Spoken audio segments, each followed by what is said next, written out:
June 25 മുതൽ 27 വരെ Madikai Kakkat government higher secondary സ്കൂളിൽ നടക്കുന്ന സംസ്ഥാനതല ഇന്റർ ITI യൂണിയൻ കലോത്സവത്തിന്റെ വെബ്സൈറ്റ് തുറന്നു. വിദ്യാർത്ഥികൾ തന്നെയാണ് വെബ്സൈറ്റ് രൂപകൽപ്പന ചെയ്തത്.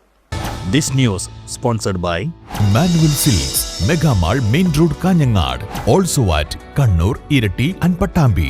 ഇന്റർ ITI യൂണിയൻ കലോത്സവത്തിന്റെ സമഗ്ര വിവരങ്ങൾ വ്യക്തതയോടെയും വേഗത്തിലും ലഭ്യമാക്കുന്നതിനായാണ് പ്രത്യേക വെബ്സൈറ്റ് തയ്യാറാക്കിയത്.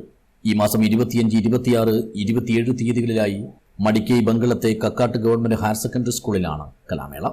ഇതിന്റെ മുന്നൊരുക്കങ്ങളുടെ ഭാഗമായി തയ്യാറാക്കിയ വെബ്സൈറ്റിന്റെ പ്രവർത്തനം നീലേശ്വരം പ്രസ് ഫോറത്തിൽ വെച്ച് നഗരസഭാ ചെയർമാൻ PP മുഹമ്മദ് റാഫി ഉദ്ഘാടനം ചെയ്തു.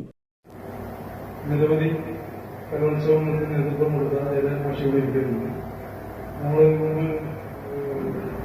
ഞാൻ ചെയർമാനായിരുന്ന സമയത്ത് നമ്മുടെ ഇന്നസോൺ കലോത്സവം കാലിക്കറ്റ് സർവകലാശാല കാഞ്ഞങ്ങാട് വെച്ച് നടത്തിയത് 1994 തോന്നുന്നു.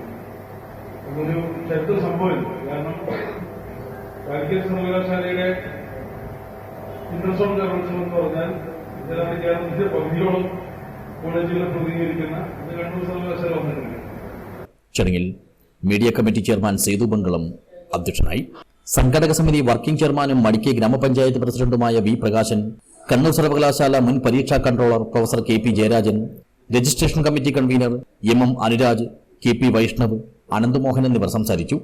Inter ITI union chairman P Abhichand സ്വാഗതവും സംഘടക സമിതി ജനറൽ കൺവീനർ K അനുരാഗ് നന്ദിയും പറഞ്ഞു. ITI വിദ്യാർത്ഥികൾ തന്നെയാണ് വെബ്സൈറ്റ് രൂപകൽപ്പന ചെയ്തത് എന്ന പ്രത്യേകതയുമുണ്ട്. ഈ മാസം 25, 26, 27 തീയതികളിലാണ് മടിക്കൈ ബംഗളത്തെ കക്കാട്ട് ഗവൺമെന്റ് ഹയർ സെക്കൻഡറി സ്കൂളിൽ സംസ്ഥാനതല ഇന്റർ ITI യൂണിയൻ കലോത്സവം നടക്കുന്നത്. News bureau, Nileshwar.